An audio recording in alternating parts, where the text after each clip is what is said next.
You said it happened by accident. You said the songs just, I guess, got finished. And in this day and age, why hold on to them? I had been working on the album for 4 years. I didn't want to release anything that was mine just because I didn't feel like it was the right timing. I learned a lot from the last album, and I wanted to take what I've learned and turn it into something even better. And I'm glad I did, because this year, everything kind of just started pouring out of me. I started saying things in a way that I've never been able to articulate them before. So it was actually exactly when it needed to happen. Like I told you earlier, we shot the videos just a week ago, and that's really unheard of. What got you to a place where you could start to tell your truth? I've been in therapy for years. I've also taken breaks and gone places to recollect my thoughts and my emotions and my well-being. But I've always been pretty transparent about what I've gone through. I just choose how I'm going to do it, because it would be inauthentic for me to just not say what I felt in the beginning of the year or last year, or it just wouldn't seem real to me. Lose You to Love Me right here. Beautiful video. If you haven't seen it, you must go do it. All shot on iPhone. We're proud to play a part in that. Shouts to David Taylor and the whole crew. Yeah, it's a beautiful, honest piece of music. And I wonder what your relationship is like when you're writing a song like that, knowing that the kind of human being that you are, with the level of passion that you instill in your fan base, and also the level of attention that comes with that. If that ever affects your creative process, I know you try to block it out, but does it sneak itself in? I mean, I spent years living in fear of speaking up or saying things, and I guess that's just the people pleaser in me. And there was a huge moment where I just kind of stopped caring. And I can't tell you when that moment was. I really can't. But it's not that I'm trying to make it specifically about just one subject in my life. It's more just how I embody all of the experiences into one. We spoke a little bit about some of the artists and the music that moved you when you were younger. And you mentioned some real timeless influences, Brad, Fleetwood Mac. How does a young artist or young person who loves that kind of music find themselves in this whirlwind of fast-paced pop culture where it's bright and colorful and sparkly and smiley? Those are artists that break hearts. My mom was in theater, and she just had this huge music library. I mean, from Ella Fitzgerald to Reba McEntire to, then again, going to Frank Sinatra, the Eagles, and all of that. My mom, Rolling Stones, she was very much... She's a song fan, huh? Oh, for sure. And I definitely get some of that from her. But then my dad was a DJ. So he would do all kinds of stuff, and he was on the radio for a bit doing Tejano music, so I had this experience in my life where I experienced the beautiful colors of music and where it can take you. And I think it naturally happened for me. I remember I wanted to be like Paramore at one point. I thought, this is my lane. I feel it. That lasted about 3 months. We're big Paramore fans here. I literally love her.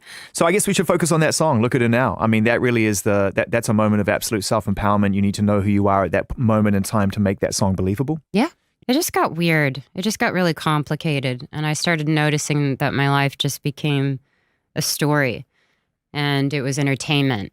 And I was just not okay with that, because it was real, and it was very real to me. That's the time I needed to just say, I'm not going to be a part of this anymore. How am I going to not be afraid to share what I feel just because I'm mad at what the world is doing? It's not really going to get me anywhere.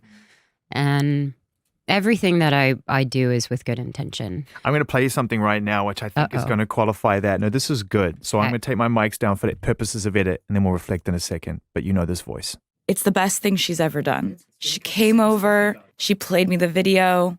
It's just, I'm so proud of her. She's been through so much. I've watched so much happen in her life and had a front row seat to so much. And I'm so proud of her. I'm really excited because when somebody has had great life experience, has had, really tough things they've had to go through, and they can process that and make art that's going to help other people, that's what kind of song this is. I'm stoked. Taylor.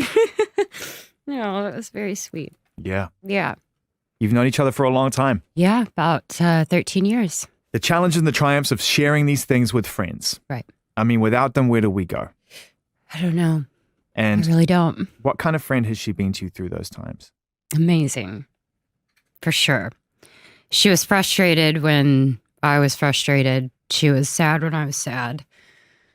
But more than anything, my friends stood by my side. When I think they visibly saw me in so much pain. And they didn't want it for me, but sorry. Oh, no, it's... They never stopped loving me. And I played her the song, and I played it with her mom and dad. And I showed her the video, and her mom and Taylor started crying.